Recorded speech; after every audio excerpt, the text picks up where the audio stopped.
afternoon and welcome to the Pre-Health Track Advising Session. My name is Sherry Obrentz. I am an Associate Dean in the Office for Undergraduate Education, which is Academic Affairs here at Emory College. We're so excited to have you join us today. We have great guests from the Pre-Health Advising Office, Anil Shetty and Mallory Joint. And they're going to walk you through the pre-health PowerPoint presentation that's already posted in Emory Essentials, but really have more of a discussion about what it means to be pre-health at Emory, how you're going to get started with your class selection, and some other great things you have to look forward to. We encourage you to ask questions along the way. We can see your questions live, and we'll either, if we know something's coming up, we'll wait to answer them, or if it's relevant at the moment, we'll kind of stop and ask some questions. So make sure those questions keep coming throughout the presentation. If you need to leave early, that's absolutely okay. We will post this session, the recording of this session, next week in Emory Essentials. One disclaimer is that this should not replace your pre-registration advising appointment. So all of you by now should have received an email from your pre-registration advisor. That's one person in our office who's been assigned, yay, it's light again. Who's been assigned to you to help you with your registration. So the information that you're going to hear about today and the questions that they're going to give you to think about today should all feed into that pre-registration advising appointment. And it might be with me or with Anil or with Mallory, we'll see. But I will turn it over to the two of them and we'll get started. Cool. Well, like Dean Obrentz was already saying, my name's Anil Shetty. I'm Mallory Joint. So we're excited to be here with you all today. We're going to kind of cover a little bit of the pre-health presentation and kind of go from there. And as Dean Obrentz was just talking about, we'll take questions along the way. We're really excited to meet so many of you here soon. And we start next week, right, with the pre-registration appointments. And, of course, when you get here for orientation and really cool. So we're excited about that. So just to tell you a little bit about us as an office, we have 4 big goals and theme words that we kind of center everything that we do around. So all of our programs, our services, the fun that we have, our purpose in assisting and advising you, all kind of center around these 4 theme words. Connecting, so we want to connect you to us, connect you to other parts of Emory's campus, helping you explore, so exploring opportunities, exploring different healthcare fields, the various professions that are around, eventually preparing you, right? So helping you know when to assess your readiness and get ready to eventually, of course, apply, and making sure that you feel confident and ready when that stage comes around. So everything that we do, we hope that you'll not only, it's awesome that you've tuned in now, but we hope that you'll stay connected with us as you progress in your Emory career as someone who is pre-health. And I think this is a good time to talk about what being pre-health means. So before we kind of dive into anything else, do you want to talk a little bit about what we mean when we say someone is pre-health at Emory? Yeah, so someone that is pre-health at Emory is interested in a career in the health professions. You don't have to know for sure yet. If you have some sort of interest in maybe going into healthcare, we would consider you a pre-health student. You're not locked into any decisions that you make now. If you think you're pre-health now and you change, there's really not anything you need to do. You just take different classes. If you decide later on, maybe you think business right now, but then you decide on pre-health later, you just kind of jump in and we make sure that you take the classes that you need to. So pre-health is a pretty flexible thing at Emory.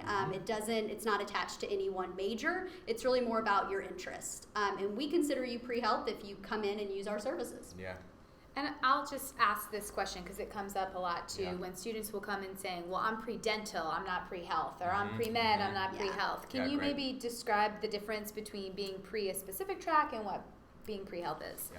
Yes, so you can be pre-health and not be pre-med or pre-dental. If you are pre-med, pre-dental, pre-PA, physician assistant, physical therapy, all of that falls under the umbrella of pre-health. So if you are interested in any specific healthcare profession, be it becoming a physician, a dentist, public health, optometry, there are over 200 different careers in the health profession, so I won't bug you by listing all of them right now. If you are interested in any one of those, we would consider you a pre-health student. And the other nice thing about Emory is just there is no designation. So Mallory just said it's not attached to any one major, but it's really not on any official record either. And so if you've indicated or told us that you were interested, we'll put you on our listserv. But other than that, It's a fluid process for where your interest lies and how committed you are to the path. Yeah. Good. I think that this is also a good time to talk about what we have on screen now, which are those prerequisites. So as Dean Obrentz and Mallory were just talking about, I mean, you can be pursuing pretty much anything. And so you can hold multiple pre-professional pursuits. You can already know exactly what you want to major in. You might be still exploring what that might look like. But as you're identifying yourself as pre-health, in addition to using our services, you are also wanting to pursue some of these prerequisites. So these certainly vary and differ across various professions. They even vary within what you see on the screen here. So the majority of our pre-health students do identify as either pre-med. In addition to being pre-health, as Mallory just talked about, that's that umbrella. But within that, they're pursuing hopefully medical school admission or dental school admission. That's the majority of our pre-health students, but we are open and welcome to all students. So even if you're not medical or dental, you're still tuned into the right place, and these might still apply to you as well, these prerequisites. So this is kind of a general, listing of the prerequisites, and they certainly change, and you can actually find more of these specifics on our website, which is prehealth.emory.edu, and it's broken down into different professions underneath our Explore section. So you'll see those same words that you just saw again on our website. And so they're broken, the different professions are broken down in terms of their prerequisites. But we want to kind of bring this to your attention just kind of as a, you're not necessarily going to be taking all of these in your first semester. We don't want you to take all of these in your first semester. You can't take them all in your first semester, so no worries about that. Yeah, but at least we want to kind of let you see what are kind of the big picture that you're going to be working towards. You're going to be starting this. If you're even, again, you're considering pre-health, this is kind of a good starting place. So you'll see that there's, especially for the majority of medical and dental schools, and this can vary across medical and dental schools as well. So this list isn't, exact to every single medical school or every single dental school in the United States. You do want to, this is things that we'll work with you on as you continue to see us over the course of your time at Emory, but these things can change. But as a general overview, you'll need about 2 years of chemistry or 4 semesters, a year of biology, a year of physics, a semester of statistics. You'll also see a semester of biochemistry on there. And then there are social science and humanities that are very much required by a lot of programs. And now a lot of admissions tests are actually have a whole section about these particular courses or the critical thinking that you gain from these types of courses. So there's no specific list, but we'll certainly suggest some areas as we kind of go along in this presentation. But this is a good starting place to just at least know what you're getting into by being pre-health. And I'll underscore what you just said, is that these are the courses that you have to take over the course of all of your Emory career before you matriculate into that next program. So it's kind of funny to think about this as you haven't even started here at Emory yet. Yeah. But we're giving you the 30,000-foot view, and then you're going to move into how they can actually get started this fall. Yeah. So you'll also see that right there is that, what the places that we kind of suggest starting with is chemistry and biology, and we'll talk a little bit more in detail about what you should actually start with when it comes to these sciences. But that's actually where we'll go next is what should you start with, right, in your first semester and in your first year. So you'll kind of notice on there, do you want to talk a little bit about this in terms of where you might suggest folks get started and the ways to think about this? And there's a lot of options that are on the table here. Yeah, I would say probably a big question that we get during this time of year when students are about to start their first semester is, should I start with 1 or 2 sciences? And really the answer to that is either one. Some people start, and I mean this isn't a scientific number, but every time we do these pre-registration appointments, I feel like I talk to just as many people that start with 1 science as I do with 2. Yep. So Yep. It really is it depends on your schedule, the classes that you want to take, your comfort level with the sciences. There's no one right or wrong answer. In the first semester, we typically see people start starting with 1 science or 2. We don't recommend starting with 3. We would usually see Bio 141, Chem 150, or Physics 141. Those are the big 3 science classes that students may take in their first year. When deciding whether you want to take 1 or 2 sciences, are we talking about that yet? Okay. I would say really think about your comfort level with the sciences, when the last time you took your science courses. So if you took, let's say, AP Bio and AP Chem, you did really well on the AP test, you just took them in your senior year, you might be good to go to start with 2 sciences. If maybe you took chem last year and you haven't taken a biology since your sophomore year of high school, maybe you just want to start with 1 and make sure that you can keep up with that. This is something that we will talk to you a little bit more about in your PRG appointment or pre-registration advising appointment, so we can kind of get to the bottom of what your specific situation is. But I would say right now you're really wanting to think about whether you want to start with 1 or 2 sciences and whether you want to use your AP scores or actually take the course. Yeah. And you know, this is something we'll go into, especially when you do have your pre-registration appointments, as well as I think it is important to kind of think about, in addition to things that you just talked about, it's also the composition of your schedule, I think, also changes based on that decision, because these science courses have so many credits associated with them, right? I mean, so here, or at least our chemistry and our biology is broken down into lectures and lab sections.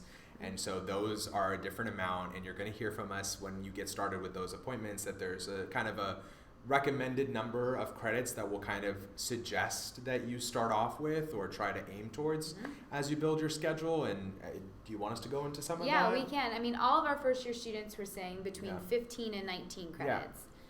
So the biology and chemistry are 3 credits each for lecture, 2 credits for lab. So if you decide to take both of those, that's already 10 credits. Yeah. And that's approximately 50 to 66% of your schedule. Yes, exactly, right there.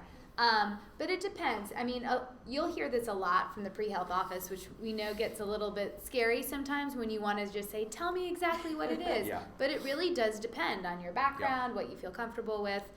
And your AP and IB credits are going to make a difference about whether you start with retaking classes this fall, you're just starting from scratch. Maybe you take some credits for 1 and you continue with 2 in the spring. Those are options. So putting this puzzle together is really fun, because nobody's puzzle looks exactly the same. I think one thing I'll kind of say there is, you know, this is super generic, and I will kind of recognize that as I say it, but you know, these sciences are also things that you need long term, right? So it's not just about what you take in this first semester and the grade you get in this first semester, but you also need it, you know, one day on an entrance test. You know, if you are going on to medical, dental, podiatry, optometry, PT, and so on schools, you're going to see this stuff all over again. So I think that's also something to really think about is there's never anything wrong with whatever option you take, and we're going to, you know, we'll certainly work with you on an individual basis on that, but whatever option you take, I think it's important to remember that it's not just that decision of right now in your fall schedule, it's also about how well do I know this stuff in the future, and you know, if I'm not super comfortable with it, or you know, or I am super comfortable with it, but I still want to start fresh and make sure that I really remember this stuff and know it long term, and not just do it for a grade. Absolutely. That's important too. Yeah, and the thing that we didn't talk about is that all pre-health students, we hope, are going to be lifelong learners. So this is not a sprint to get through things just in order to get to the next level. This is really the marathon in training, so that you're building those great foundations to get to the higher levels. That's one of my favorite things about Emory students is that you all want to take so many different kinds of classes, and you're all so excited to learn. But you can't do it all in one semester. Definitely not all in your first semester. So just remember that any of the requirements plus the things that you just want to take for fun, you have 4 years to take all of those classes. There really is plenty of time to get through everything, and that's our job, is to help you plan that. So we do have a question about Yvonne. This goes a little bit about whether to take your AP credits or whether taking Emory science classes. I'll say college classes are not AP classes, period. And so while Emory is giving you credits for those, and that's wonderful, there is a difference being in a college class. And so to Mallory's point, she just said it really depends on when you took those AP or IB courses and how well you did. So if you just took them in your senior year, you got a 5 on them, you feel super confident, you know, biology or chemistry or physics or whatever it was your favorite subject. We're okay with you starting at that next level or the second course. But if there is that doubt, or you know, you just know that your high school wasn't as prepared, or maybe that teacher wasn't great, and you go, how did I get that 5 on that AP exam? I thought I was going to get a 3. Whatever the case is, if you're feeling that kind of shakiness, we think it's absolutely okay to take the classes here at Emory too. I'll actually go to the next slide because we're on that topic and a couple of questions have come up about that APIB test credits piece. Yeah, so they can be used as substitutes exactly like you said, and you can move on. Kind of what we were just talking about earlier is also consider the fact that you need this long term. So I will always say I've always been someone who recommends, like, even if you like love it and if you know that you want to major in this and you want to get into the depths of biology or chemistry or one of these sciences, then sure, use the AP or IB test credit, and you do feel prepared. It's a lot of these considerations, right? And if you feel prepared, you want to major in this, and you want to get into the depths of it, awesome. Then move on and start at a higher level, and we will work with you on figuring out the test credit piece later on as it relates to admissions requirements. And so don't necessarily make that decision based on like, well, X medical school is my dream medical school doesn't take AP credits. I mean, that may be true, but that could also change by the time that you apply one day. And so that's why do what feels best right now, and we'll work with you on figuring the alternatives out in terms of making sure that you're eligible to apply to these programs. Now, I will say, no matter what, if you have AP, IB, or previous college credits, please, please, please make sure you're submitting them to the Office of Admission right now. And the ways that you do that for AP, it has to actually go from the College Board to the Emory Admission Office, and there's a fee for that. For your IB, it's sending those official diplomas to the admission office. And if you took previous college credits, either through joint enrollment or dual enrollment or just summer classes, you need to send official transcripts plus a form to the Office of Admission. So those are all in your Emory Essentials reference pages, but please, please, please start doing that this week or next week so that your advisors can actually see those credits posted, you know what you get credit for, and then you have a lot of time to make decisions about retaking classes, dropping classes, swapping classes, all of that. Great. So there's I think we were just talking about this. A question is, how do we use the AP credits to test out of these requirements? So if you do choose that you want to kind of, let's say that you got a 5 on AP chemistry, that would give you credit for chemistry 150 along with the lab. So what you can choose to do, I mean, these are some of those details that we'll certainly get into when you're in your individual pre-registration appointments starting next week and beyond. But what you can do is you can basically just say that is you don't necessarily have to test out of it. You've already tested out of it by getting the score that you did on the AP exam or IB exam. All we're doing is saying, okay, great, you have credit for that. So either you can start fresh again and start with chemistry 150, or you can move on to the next level, and there's a couple different options that you have available to you. And then for biology, this is a little bit unique. The biology AP or IB credits only come with lecture. So no matter what, whether you're keeping those AP or IBs or not, you always have to take the biology lab. And it's the 141 lab in the fall in order to continue on. All right, well, there are a few other questions about some timeline things that we'll get to, I think, MCATs and stuff, but let's keep going through this to see if we answer some questions along the way. One other thing I'll just kind of come back to real quick is I think that, we're spending, the sciences are important. There's a reason why we're spending a lot of time talking about them. But these general education requirements are just as important, and you want to round out your schedule building with that. So if you're that person that's decided to take one science, like we kind of mentioned earlier, that might be about 3 to 5 credits. So you have a lot in your schedule to fill out, and this is where those social sciences, humanities, the other general education requirements, things like languages, humanities, arts and performances. There's a lot of different directions that you can go in helping build out your schedule. But if you're doing maybe 2 sciences, then you have a little less room. Again, that's okay.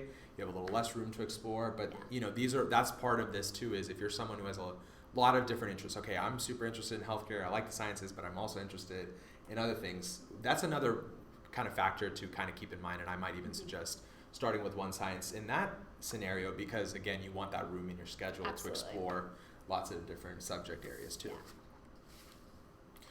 So I think we've talked a lot about this, right? Should you keep your AP or IB credit? Again, depending on your background, depending on when you took it, whether you are super like, I really need to major in this and go into the details and the depth of this particular topic or discipline, these are all factors to think about in terms of either keeping the credit and moving on or retaking the course. So this is a good time to share that every one of you, and Producer Blaze, how many of you are online with us right now? 74 of you out of the 600 who have said they're interested in pre-health. each one of you is an individual. So while it might be fun to ask what other people are starting with or where they're going, their background, their interests, their goals are going to be different than yours. And so you have to go at your own pace. And we will say this time and time again, there's no getting behind. There's no off track or off schedule. This is so individual. So I think that's probably a lot of the it depends is coming from, because it really does depend on you. And you're going to hear that a lot as well as we kind of go through. All right. So I think another factor that we want to talk a little bit about is the multiple interests, right? So being pre-health, like we've talked about before, you just want to go on to a professional program, but maybe you want to also think about law school one day, or you also want to think about getting your degree here at Emory through the business school, or doing a dual degree option with Georgia Tech or with nursing. So this is possible and common sometimes even as well as you have lots of interests and you want to be able to do this. It's great to have that. I think this is exactly where this idea of, schedule building comes in, right? So I think, without getting into nitty-gritty details, I think this is one of those pieces of like, if you have a lot of these interests, it's something to think about in terms of maybe only going with one science. Because like we were just talking about, doubling up in the sciences, whether it's in chemistry and biology or whether it's chemistry and physics, they take up so much space in your schedule, you might not necessarily have as much room to either explore or balance a lot of these different interests. So I think if you are someone who's balancing multiple interests, I would definitely lean towards kind of on that one science end, so that way you can maybe take a prerequisite that's pre-business related, or take a prerequisite that might be pre-nursing related, or even take some other humanities courses that you might need that might be helpful for law school. Right. So that's something to kind of, this is another one of these factors that, again, our two favorite words, it depends. It's adding to that it depends piece in terms of how do you build your schedule for this first semester. You've brought up the nursing school a few times, and nursing does fall under the pre-health umbrella, but because at Emory we have our own nursing school, which students can apply to in their second year to begin in the third, they do have their own specific set of requirements. And if you decide to go to the business school to earn that Bachelor of Science in Nursing, the BSN, there are most of the general education requirements that you have to take are the same as in the college, but because of the clinical and other work, there are a few that are exempt. So there was a question about language, the HALs, those are the only ones that are exempt, and not all of them have to get finished before you begin at the nursing school, like the continued writing, but the nursing school website, they also have a PowerPoint, and Emory Essentials will go through those. And if you still have questions, you can reach out to the pre-health office or to the pre-nursing advisor, Megan Norfleet, to ask those questions too. A few other questions have come up about some other exams. So we talked about AP and IBs. Yes. But for our international students, we know that there's some international exams like the French Baccalaureate or A-levels. And we know that those scores sometimes come in a little bit later.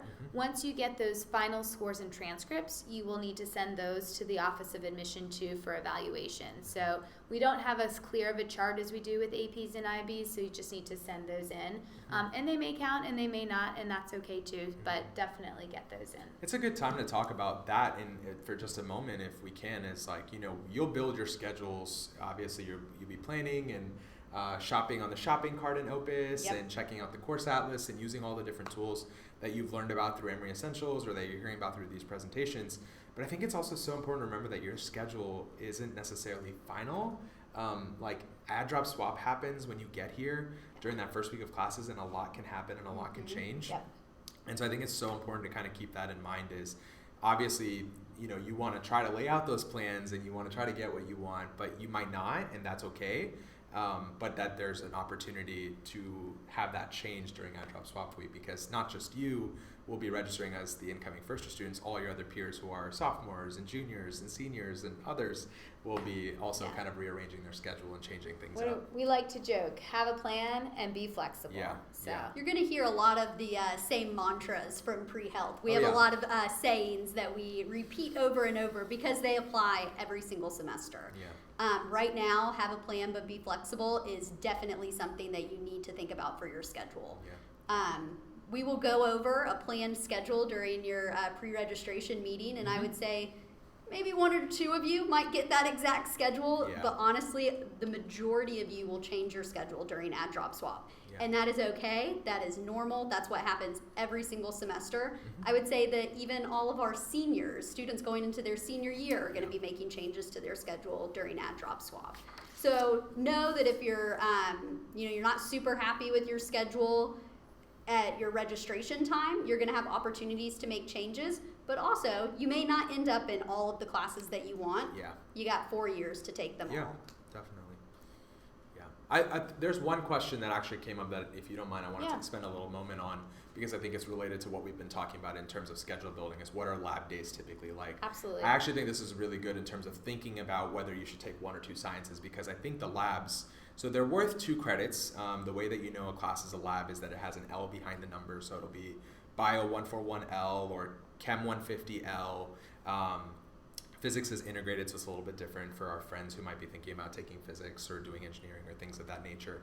But as far as labs go, our lab sections typically tend to be, correct me if I'm wrong, but Monday through Friday, I think one is 2:30 to 5:30, and then the other one is 6 to 9. Mm-hmm. So I think that's something to really think about in your schedule building. Is if you take 2 sciences, there's a good chance you're taking chemistry lab and biology lab, for example. But that also means 2 either afternoons or evenings of your week are booked up, right? And so that's something to be thinking about in your schedule. Is, there was a question about, getting involved on campus, and that's awesome. We want you to do those things. It helps you build your social network and develop community, and even make your candidacy one day for applying to schools. It helps that. And it also just, it's good for you, right? Like, it helps you build your interests and your passions, and it's part of why you come to a place like Emory. But those are other considerations to make in terms of this decision of 1 science or 2. Is the labs take up a lot of time. They might only be 2 credits of your schedule, but they can take up a lot of your actual physical time in your week. Your entire afternoon or evenings may be taken up by lab, and therefore, you got to know that I'm going to be in lab 6 hours a week if I take 2 labs, or I'm going to be in lab 3 hours a week if I'm in 1 lab. And that might be another reason. Your lifestyle may be a reason of why you decide to say, I'm going to start with 1 science before I jump into 2. Awesome. Yeah. Cool. Oh, so that we're going to, I guess, look ahead here for just a little bit, right? What do you need to do one day to apply to a health program? And actually, Mallory is our application advisor, and she's really focused on that side of things. So I'm going to let her jump in and talk a little bit more about this. Yeah, so this is going to be different. It depends on the program that you're applying to, when you want to apply. A lot of this is personal choice of what you need to do to get ready and when you're going to do those things. But for most of you, if you end up deciding to apply to a healthcare professional program, other than nursing, you are likely going to be doing this in your junior and senior year. Making the decision and then actually applying will probably happen in your junior or senior year, or maybe even after for a lot of you. But really, the first thing you want to do is work with your pre-health advisor. We can help you to figure that out. In your first 2 years, I would say you're not really defining a timeline just yet. You're finding your interests, you're preparing through things like volunteer work and research. So really it's kind of just talking with your pre-health advisor and figuring out what your interests are and how to prepare using your interest. The next thing that you're wanting to think about, and this is something that happens in your first year, are the prereqs. So starting out with taking some of the classes, making sure that you like these classes, that you can imagine yourself taking multiple science classes throughout your Emory career and beyond, which again is something that your pre-health advisor is going to help you to figure out. Exploring healthcare professions. So like I said earlier, that kind of falls under the prepare and the explore areas of our advising. So the way that you explore these careers is by participating in things that are related. So a big one for all of you pre-health students is volunteering in a clinical setting. Emory students are really, really lucky in that you have tons of hospitals and clinics literally right outside your door. You can do these things in between classes, but it's not something that you have to start with in your first semester. A lot of students end up just joining a few student organizations that they think they might like, and then figuring it out from there. So don't feel like if you don't have a volunteer position at the Children's Hospital in your first semester that you're never going to get into medical school or PA school. Right. That is not the case. Right. Right now, you're really figuring out, what are the things that I like to do? Who are the people that I like to serve? Who do I like spending time with? And then figuring out ways to get involved from there, and that's going to help you to explore your interest and eventually prepare for a career in the health professions. And then we also have peer mentors in our office who are juniors and seniors. These are students who have been where you've been only a few years ago. They're all students that are interested in some sort of career in the health profession, so they are all on different pre-health tracks. Talk to them. They are probably the best resource our office offers. They do walk-in hours Monday through Friday, all during business hours. Walk-in hours means you don't have to have an appointment. You just come straight into the office and you ask your question, and you get to hear from people who did this just a few years ago. And Neil and I didn't go to Emory. We obviously are not in the health professions. So there are some things that it's much better to hear from somebody who has been through it. I think we have advisors and peer mentors have very different roles, and if you use both of us, I think that is really how you make sure that you know what you need to do and that you feel comfortable with this process. Absolutely. I think I'll just add a quick note here, especially as I'm looking at the slide and what you all are looking at is to plan the semesters piece in particular. I mean, obviously our focus right now during this pre-registration period for the rest of July and early August and before you come here to orientation is your first semester. I think I'm going to make a generalized statement, so this may not be everybody, but a lot of pre-health students love to do four-year planning, and you'll even want to do your four-year plan right at your meeting next week or the weeks after. And what I will say is we're obviously going to focus on your first semester, but it's a great opportunity. This is an invitation. It's a great opportunity if you are that person that wants to plan all 4 years. Awesome. We encourage that. Not yet, but come to us and see us during the fall semester, whether it's with your advisor and making an appointment, or like Mallory said, absolutely come talk to the peer mentors. I might even encourage you to do both and kind of build a 4-year plan with both angles, if you will, from a peer perspective as well as an advising perspective. I saw someone asked, should I focus on projects that have nothing to do with medicine? Ooh, good question. Yes. If you have interest outside of medicine, absolutely. Yeah.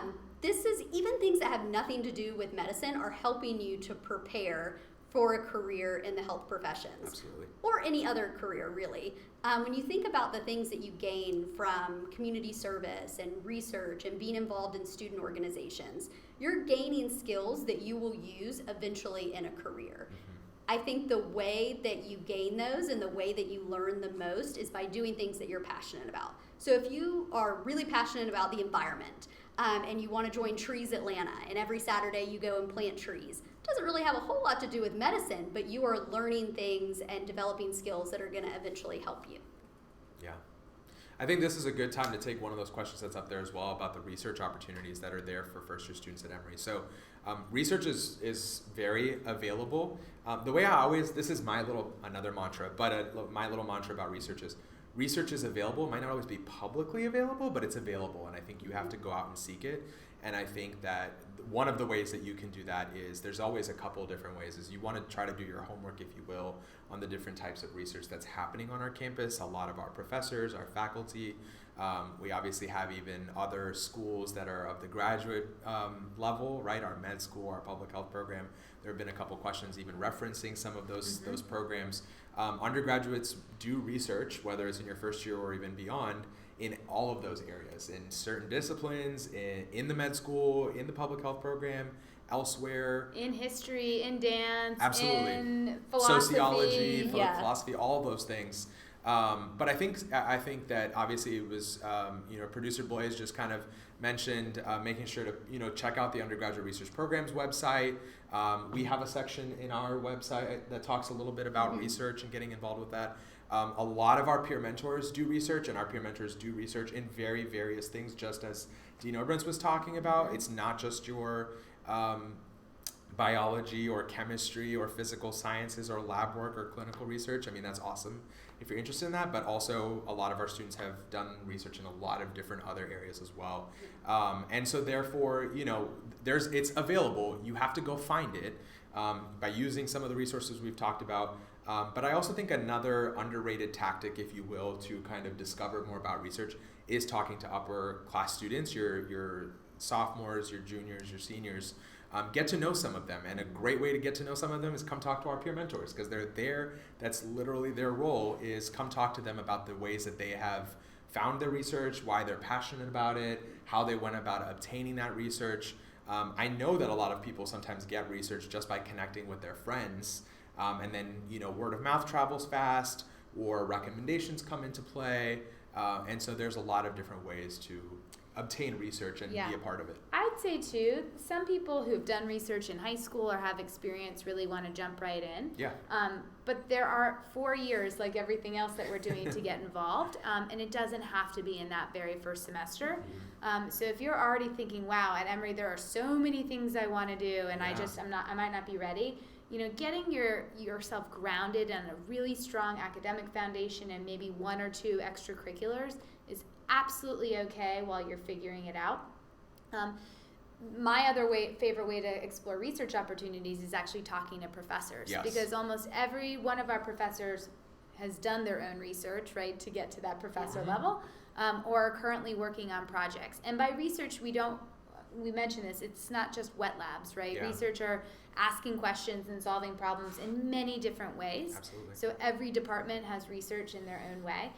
And as you get to know your professors and go to office hours, here's a little tip. They love talking about themselves and their own paths. So if you don't even have a question or know what to ask, or you feel shy, just saying, can you tell me about your research and your path to becoming a professor? And who knows what that could lead to as well. So lots of time. These questions are amazing. You guys are very forward thinking. Yeah. And not that you have to slow down, but it doesn't all have to be right now. Yeah. Well, this is actually one of the questions just came up, and I think this is a good time to kind of quickly touch on this, and I'll emphasize that we're just going to touch on it because this is really much later, and we really want you to be thinking about just like coming into Emory and being excited about coming here and just how to get yourself started. But when do you apply to professional program? Our favorite 2 words? It depends. Yeah, so we're going to work with you on that, right? And this is why we want you to come engage with us from the very beginning, not just over the course of this pre-registration process, and not just at orientation, but come meet with our peer mentors. Come see us during your first year. I know that we both always say this, and the rest of our advising team, they're not all here, this is just 2 of us. The rest of our advising team always says this as well, is we want you to come see us once a semester. We want to build a relationship with you. We want to get to know you on a personal level. And this is how we actually answer that question, is because we know it on a personal level. And so when we get to know you on that one-on-one basis, then we get to really say, all right, let's start making that plan of when are you actually going to apply. I think Mallory put it really well.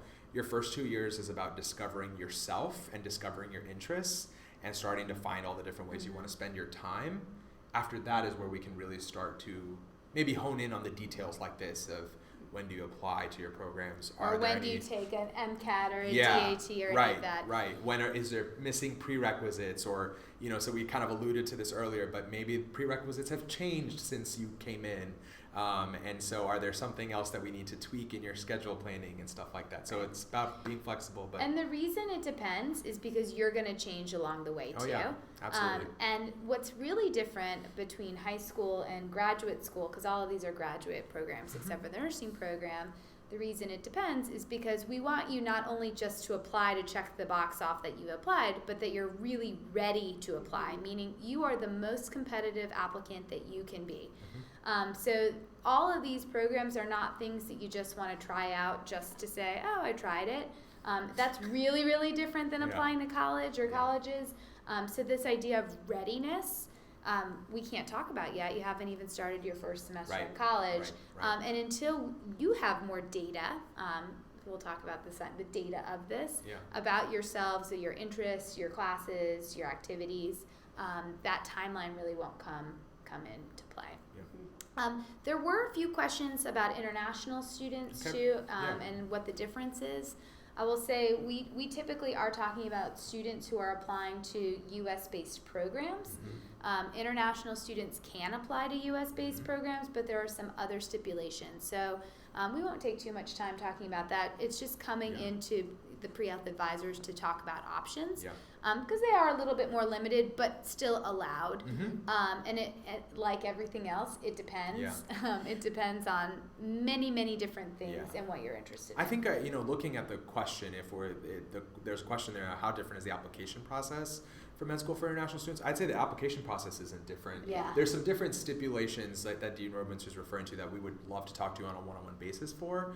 That might be a little bit beyond just the application process. But in terms of applying, if it is for U.S.-based medical schools, it is a centralized application process. Many healthcare professions, not just medical schools, so dental, PT, optometry, pharmacy, PA, public health, these are all centralized application processes. And so for the most part, the application process itself is the same for everybody per program, regardless of whether you're a domestic-based student or an international-based student. The process itself is similar. There may be some different considerations you may have to keep in mind. And again, on that one-on-one basis, we'd love to talk with you about that. So I think we've talked about this a lot, but I want to make sure that people know, because we've really referenced coming and talking to us and letting us get to know you, what pre-health advising is available. So we do have over 30 peer mentors in our office. Like Mallory said, they hold walk-in hours every day, every class day. So Monday through Friday, their hours are typically, it kind of depends on the semester and their availability, but typically anywhere from 9 to 5 or 10 to 4 are their hours. So you can just pop into our office and meet with one of them. If you can't come in during that time, our peer mentors are very flexible. You can certainly kind of connect with us, or they're going to be on our website soon here, and so you can find out kind of when they're in the office. You can email them and ask them questions. A lot of our peer mentors as well will take their leaders in all different other kinds of parts of campus, so they'll sometimes hang out in different parts and take questions that way. So I always kind of tell them, and they know this, they're always kind of wearing their peer mentor hat no matter what they're doing or where they're at. And you also have your designated pre-health advisor based on your last name, and you can explore that on our website. And again, your advisor would love to meet you. We'll certainly, hopefully see you at orientation as well as then during the course of your semester. One thing that is maybe different from other advising is that we're opt-in, right? So that means it's really up to you to make that first call. So we did get a list if you indicated on your student profile that you were interested in pre-health, and that's a great way to get started. But we're not going to drag you in. So this really is up to you to say, I'm self-identifying as pre-health at this time, and I'd like to connect and make those connections. And if you don't come in, we hope that's not the case, but that's up to you as well. Our website has a lot of really great information too. So I will just say opt-in. This is a big change from high school for sure, is that the responsibility is on your shoulders to make that first step. Yeah. So I think we've talked a little bit about this, about connecting with us and when should you do that. And so once the semester begins, so after Add Drop Swap is over, we'll be taking appointments on our website. So do you want to kind of cover a little bit of, this is very generic. This may not be the same for everybody. There might even be people that, like you said, jump into pre-health later on, or they jump out of being pre-health. But, this tends to be a lot of what we see for the most part in terms of the 4 years, if you will, and engaging with PHA. Yeah, so I would say in your first year, I already mentioned this, you're really focused on finding your interests, taking classes that you enjoy, finding activities and volunteer service opportunities to participate in that you're really going to enjoy. There are a lot of different ways to find those things. Make a little plug for our blog. Pre-Health Advising has a blog where any opportunity that we hear about, keep in mind we don't hear about everything, but anything that we know about in terms of things happening in Atlanta, things happening on campus with student organizations that we think pre-health students might be interested in, and then over the summer, even things that are happening across the country. We post that on our blog, which you can find on our website. If you just go to the pre-health website, it's right there. We have the feed on our homepage. But also, that is just what we hear about. There are going to be so many other things that other offices and other departments on campus are doing that we just don't know about. So it's all about connecting, talking to your RAs, talking to your orientation leaders, talking to our peer mentors.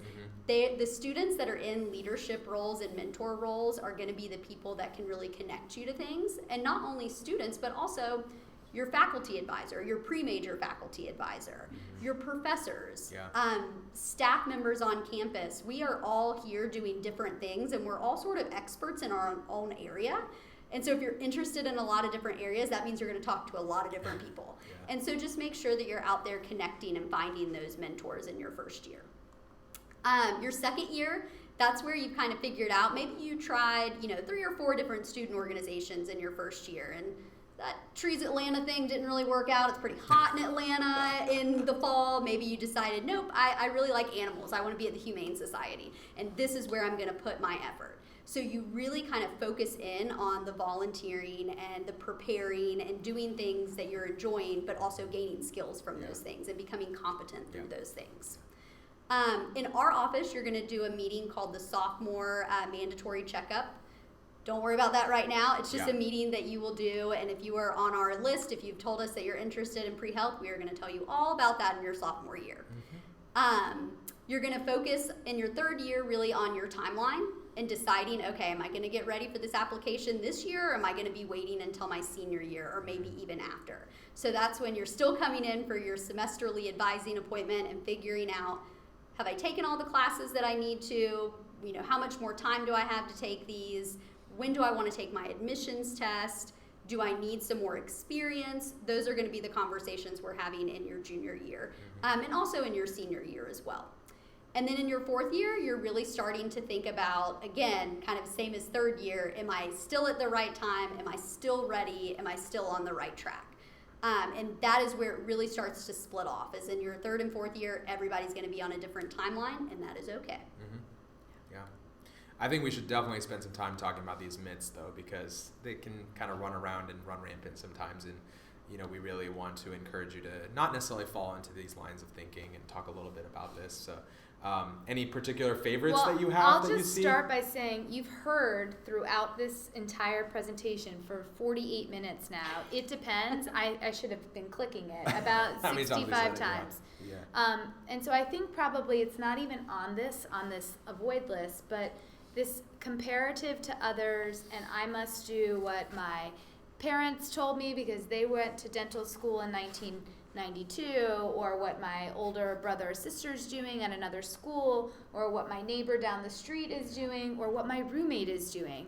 And so if you can suspend the what is everybody else doing thoughts in your mind and really focus on yourself, that's the best advice that we can give. And then if you're feeling comfortable with that, then you can avoid the rest of these things. I think that's a really good point. Because if you want to be a double major, awesome, be a double major, but you don't have to, right? I think that's what we want to kind of say in this, is that you can do these things, but you don't have to. So if you want to double up on sciences, great, like we've talked about. That can be a great option for some folks, but you won't fall behind, or it's not bad if you don't. Right. If you're going to be a math major and calculus was your most favorite class, and you can't wait to take Calc 3 because you are ready to go, amazing. But it's not a prerequisite for medical school. So it's kind of doing your homework a little bit and checking yourself to say, does this fit with what I want to do, with what my future goals are. Another thing Mallory said is you're not going to do it all in the first semester of first year. So even if you make a decision for right now, that can change. Spring semester is just 3 more months away, or in your second year or third or fourth year too.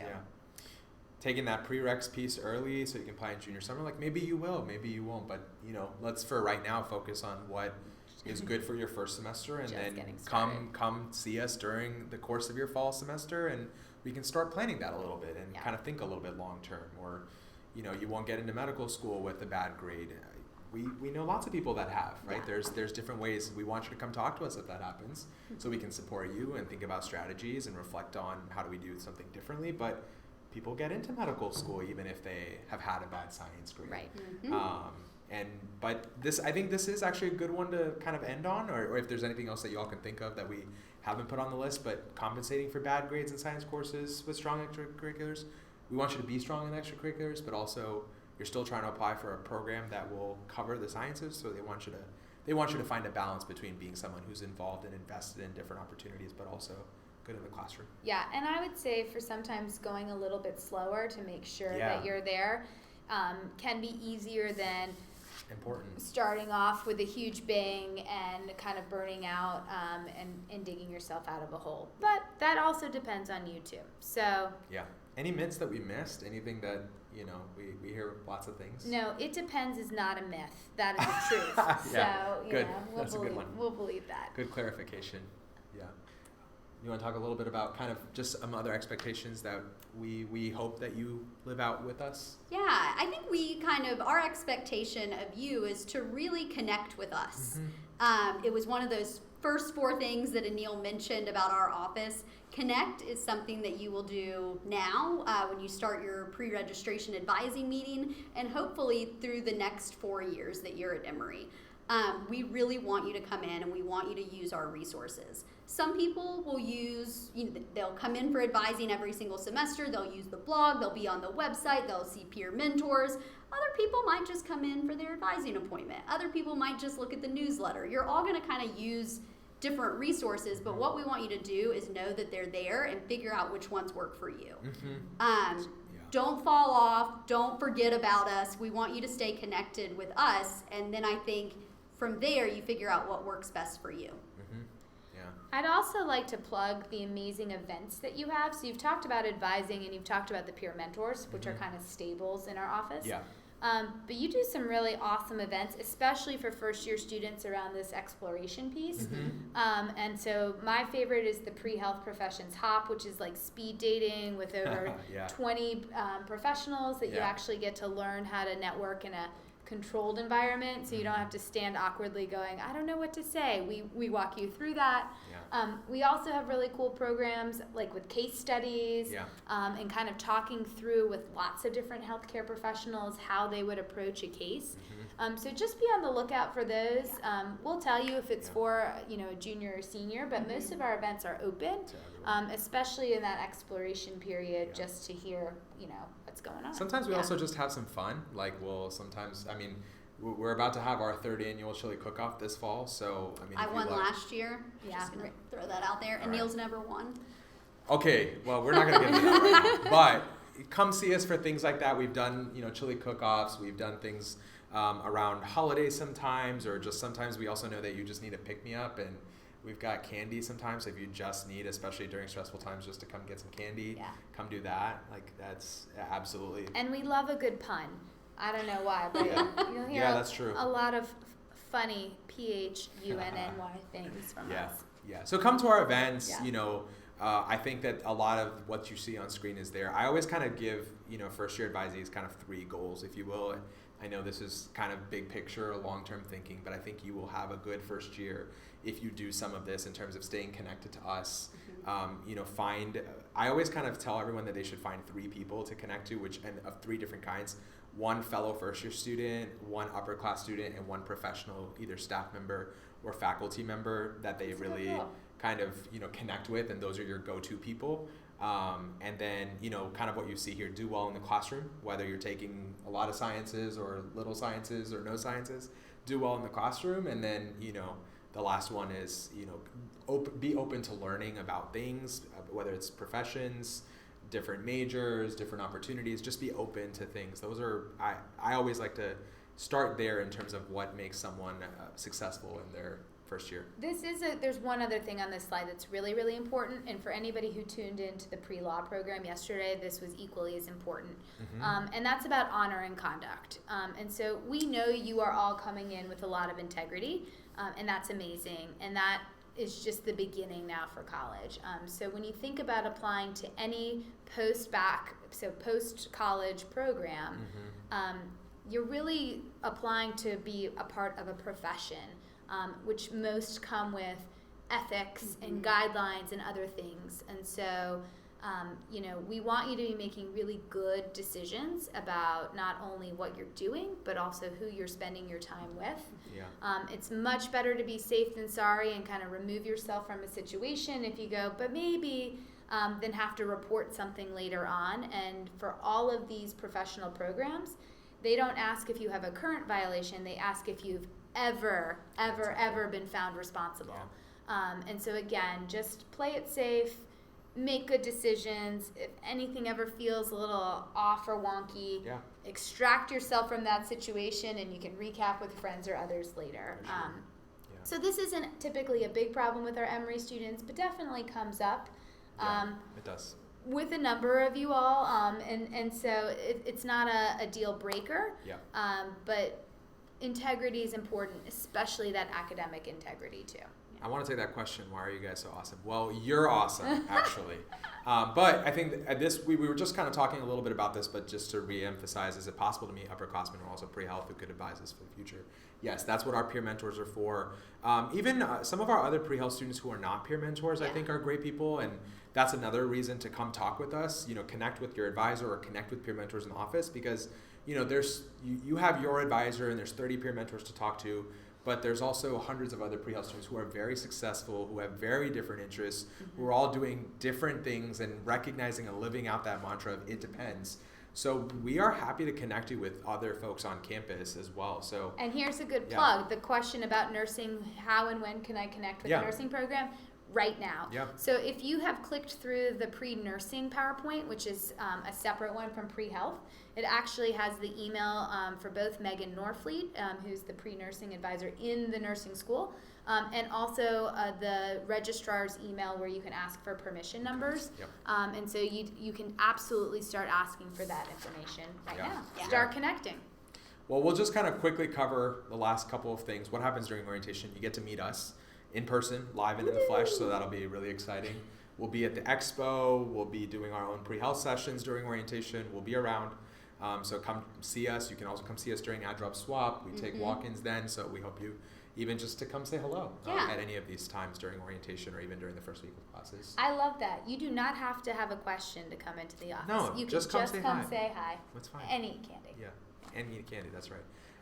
But as far as before registration, you want to take this? This is kind of your domain. Yeah, and we've talked about this a lot, but kind of a final checklist. For one, really make sure that you've submitted all of your scores. So we've talked about AP, we've talked about IB, previous college, whether that's dual enrollment or on a college campus, or those international exams. Submit everything. Doesn't hurt, and then admissions is going to evaluate and have them post. You technically have until December, but I'm going to challenge all of you superstars to get them in before August 1st. That'd be awesome. Website. The website is awesome, and it's because of Mallory. This is her baby. It is so... And the blog and is also blog. Amazing. Operated by Mallory. There is making me so blush. much information on that website that's easily digestible. And actually, we've heard from students who don't end up coming to Emory saying, but can I still use your website? Yes, and we can. say, yes, it's an open website. Deciding on which sciences you're going to take, again, the pre-registration advising really begins next week. And you might make a decision during that first hour, and then you're going to come to orientation and talk to biology or chemistry or physics faculty and make a different choice, and that's okay. So it is just the beginning. You are just starting out, and you really have until September 4th to decide for the fall semester. That's right. And that doesn't even lock you in forever either, because you can withdraw from things. So there's that. There are a few things about what comes with the lab and what comes separately. So we mentioned this, but if you're taking your AP bio credit or IB bio credit, you still have to take the bio lab if you want to continue. Other than that, all the APs and IBs come with that lab for that first semester. So that's a detail.